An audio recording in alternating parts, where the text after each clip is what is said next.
Halo saudara-saudaraku dimanapun Anda berada. Di video kali ini saya akan membawakan sebuah judul yang bukan dari diri saya, tetapi ini judul dari request yang masuk ke kolom komentar. Komentarnya adalah, tolong dong bikinin trik atau tips tentang bagaimana caranya bertahan di perusahaannya di saat pandemi. Jadi bagaimana caranya supaya kita bisa bertahan di kondisi saat ini, yaitu pandemi. Nah, oke, langsung saja saudara, bahwa di saat pandemi seperti ini tentunya ini semuanya terpukul.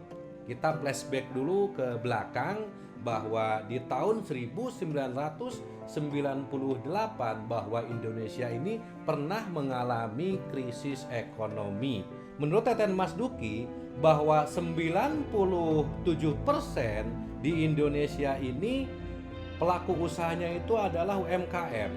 Yang mana UMKM ini di tahun 98 dia berjaya. Di saat perusahaan yang lain tumbang, ini malah berjaya. Karena apa? Karena dari ekspor ke luar negeri. Pada tahun itu bahwa dunia masih sehat. Yang gak sehatnya cuma di Indonesia saja. Tapi sekarang bahwa UMKM yang ada di Indonesia ini tentunya yang berjumlah 94 juta orang ini terpukul semuanya karena pandemi.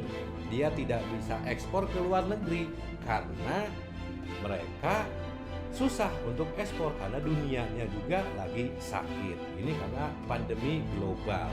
Nah, di sini juga sama bahwa Jack Aaron pun dia sebenarnya pengusaha yang sudah cukup lumayan besar, cukup sukses, dan apapun yang dia inginkan cukup sudah tercapai, namun dia pusing.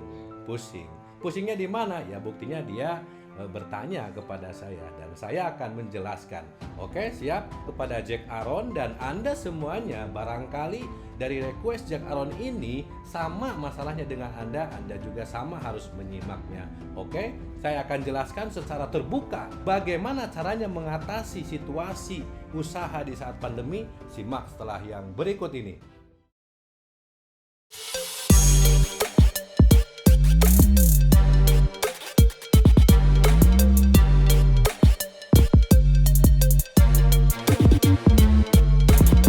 Jadi yang pertama yang harus kita lakukan, kita harus punya sistem cash and carry. Itu harus diingat.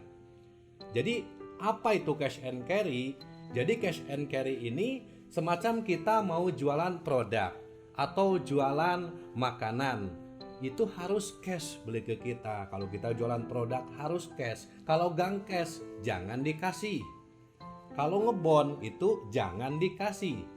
Semisal di fitness juga sama, fitness dulu nanti bayarnya besok lah, itu jangan. Kalau tidak cash and carry itu kita akan berat. Kenapa akan berat? Di saat ekonominya kita sudah susah, sudah sepi, dibon lagi, apa jadinya? Itu bisa jadi bangkrut. Kenapa harus cash? Karena kalau sistem tunggak atau sistem tempo itu sebenarnya operasional juga tetap sama, keluar besar. Makanya operasional besar dan sistem utangnya pun besar. Yang mana nanti di pembukuan itu cuma ada tulisan rupiah, tapi nggak ada uangnya. Buat apa tulisan? Dan itu percuma. Jangan sampai kita ada tulisan tapi tidak ada uang. Ada tulisan, ada uang. Nggak ada tulisan, nggak ada uang. Itu diantaranya. Yang keduanya, dalam mengatasi usaha di saat pandemi ini, yang keduanya yang perlu kita amati atau kita laksanakan, yaitu kita harus efektif dan efisien. Nah, efektif dan efisien ini dalam arti kita harus bisa menghemat uang, menghemat waktu. Menghemat uang dan waktu ini kita penting sekali lakukan. Saya kasih contoh. Jika ada pegawai itu harus produktif. Kalau tidak produktif, jangan ada pegawai. Itu kuncinya. Kalau ada kerjaan yang produktif, baru ada pegawai. Tidak produktif, jangan ada pegawai. Maka kita cut pangkas, dan pangkas. Sekecil mungkin harus sering kita memangkas apa yang tidak perlu. Karena semakin banyak yang kita pangkas pengeluaran, maka kemungkinan akan selamat kita di usaha kita. Tidak akan terjadi tumbang. Itulah yang saya lakukan. Karena kalau tidak memangkas, gaji pegawai tetap harus dibayar. Tunggakan tetap harus dibayar. Sementara pendapatan kita tidak jelas. Walaupun ada yang masuk, yang mau beli itu bond, maka siap-siaplah untuk tumbang. Makanya saya jelaskan dan tekankan lagi, yang pertama sistemnya harus cash and carry, yang kedua harus efektif dan efisien.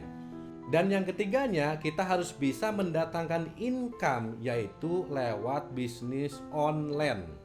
Caranya bagaimana? Caranya kita boleh melirik usaha yang lain yang lagi booming di saat pandemi. Kita boleh mengikutinya. Oke, di saat bisnis online ini ada kemungkinan untuk bisa mendapatkan income sebesar-besarnya. Nah, dari income tersebut kita bisa pakai untuk mempertahankan usaha kita sendiri. Mungkin begitu saja. Mudah-mudahan ini bermanfaat buat Jack Aaron. Dan mudah-mudahan ini bermanfaat juga buat Anda semuanya yang sama dalam masalah ini. Oke, mungkin begitu saja. Dan salam dari saya, AA Teatip.